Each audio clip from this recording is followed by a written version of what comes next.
মহান স্বাধীনতার ঘোষক ও বহুদলীয় গণতন্ত্রের প্রবক্তা শহীদ রাষ্ট্রপতি জিয়াউর রহমানের ৪৪তম শাহাদাত বার্ষিকী উপলক্ষে সিদ্ধিরগঞ্জে দোয়া মাহফিল ও তবারক বিতরণ কর্মসূচি পালন করেছে থানা স্বেচ্ছাসেবক দল। বিস্তারিত থাকছে SH মুন্না খানের প্রতিবেদনে। শনিবার দুপুরে নাসিক ৩ নম্বর ওয়ার্ডের চিটাগং রোডস্থ সৌদি বাংলা শপিং মলের সামনে থেকে এ কর্মসূচি শুরু হয়। এরপর সিদ্ধিরগঞ্জের ৭টি ওয়ার্ড জুড়ে মোট ২৩টি স্পটে একযোগে দোয়া মাহফিল ও তবারক বিতরণ করা হয়।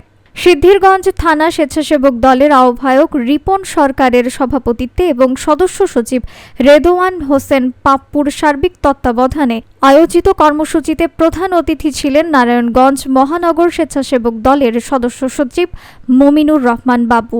এ সময় আরও উপস্থিত ছিলেন থানা স্বেচ্ছাসেবক দলের যুগ্ম আহ্বায়ক হুমায়ুন কবির, নুরুল ইসলাম সুহিন, সেলিম প্রধান, ইউসুফ মোল্লা স্বপন, রিয়াজুল ইসলাম, সোহাগ, আলামিন শেখ, প্রিন্স ইব্রাহিম, মিজান, শাহ আলম, আলামিন জমাদ্দার সহ অঙ্গ সহযোগী সংগঠনের নেতাকর্মীরা। বক্তারা শহীদ জিয়ার অবদান স্মরণ করে বলেন, তার নেতৃত্বে দেশ নতুন সম্ভাবনার পথে এগিয়ে যায়।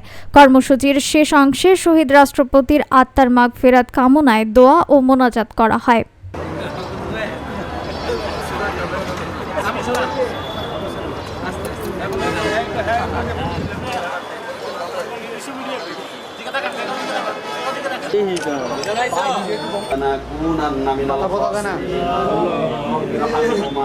وسلام على المرسلين والحمد لله رب العالمين برحمتك أنفسنا وسلام على المرسلين والحمد لله رب العالمين.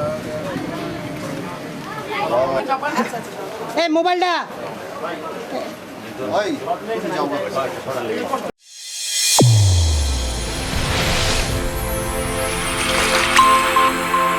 চ্যানেল A1 হৃদয় রেসপন্স।